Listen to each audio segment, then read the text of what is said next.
છું વિશુ સોલંકી। અમારી ભારત વંદના ન્યૂઝ ચેનલમાં આપનું હાર્દિક સ્વાગત છે। તો જોઈએ આજના મુખ્ય સમાચાર। આણંદ જિલ્લાના ઓડ શહેરમાં ગણેશ મહોત્સવ ચાલી રહ્યો છે। આશરે 16 સ્થળોએ ગણેશ ચતુર્થીના મંગલમય દિવસે ગણપતિજીનું સ્થાપન કરવામાં આવ્યું છે। આ પ્રસંગે આજુબાજુના સૌ રહેવાસીઓની ઉપસ્થિતિમાં ગણેશ ચતુર્થીના દિવસે ગણેશ ભગવાનની સ્થાપના કરવામાં આવી છે। આ હિન્દુ તહેવાર સમગ્ર ભારતમાં ખાસ કરીને મહારાષ્ટ્રમાં નિરંકુશ હિન્દુ સમુદાય દ્વારા ખૂબ જ ઉત્સાહ અને ધાર્મિકતા સાથે ઉજવવામાં આવે છે। ભારતમાં ગણેશ ચતુર્થી ખૂબ આનંદ અને આરાધના સાથે ઉજવવામાં આવે છે। હિન્દુ પૌરાણિક કથાઓ અનુસાર ભગવાન ગણેશ અવરોધોમાંથી મુક્તિ અપાવે છે અને બુદ્ધિ આપે છે। વિદ્યાર્થીઓ તેમના મનને પ્રજ્વલિત કરવા માટે ભગવાન ગણેશની પૂજા કરે છે અને તેમને જીવનની તમામ અવ્યવસ્થાઓને દૂર કરવાની હિંમત આપે છે। આખા વિશ્વમાં હિન્દુ સમુદાય દ્વારા આ તહેવાર હર્ષ, ઉમંગથી ઉજવાય છે।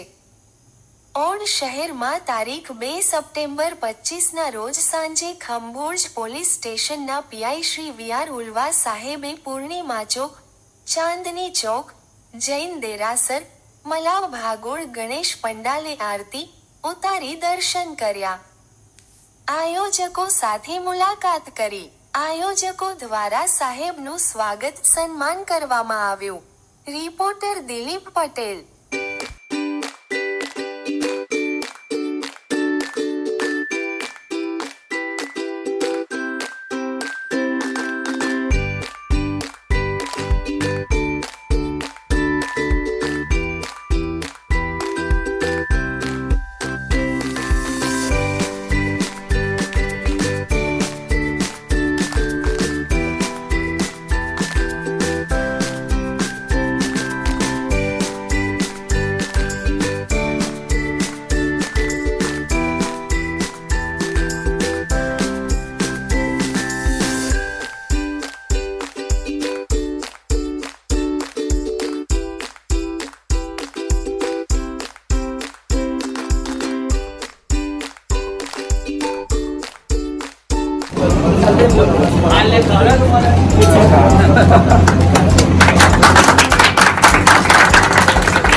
वीडियो को लाइक करें, हमारे चैनल को सब्सक्राइब करें और बेल आइकन जरूर प्रेस करें।